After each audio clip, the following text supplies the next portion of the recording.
Anak-anak SMA Unggul Transformasi Garuda itu adalah anak-anak yang dipersiapkan untuk bisa masuk ke universitas top dunia ataupun universitas yang top di Indonesia.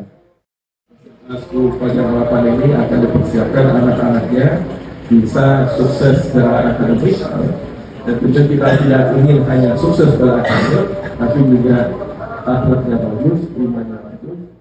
Kami ingin berolahraga bersama Pak Kadis, cuman cuaca nggak mendukung, sedang hujan. Tidak jadi senang hujan.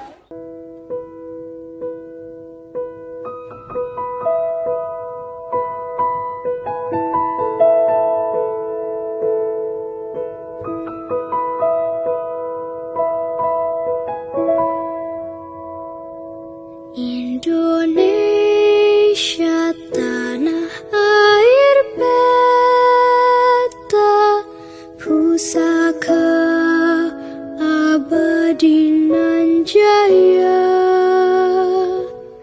Indonesia sejak dulu kala tetap. Hujannya reda, kami senang.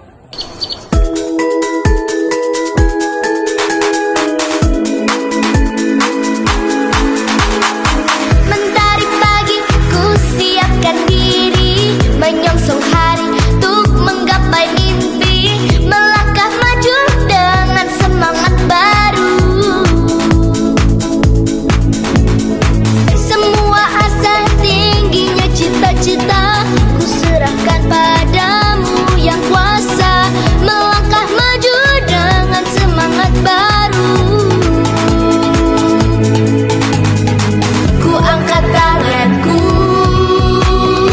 terus melangkah maju, ku raih mimpiku dengan semangat baru.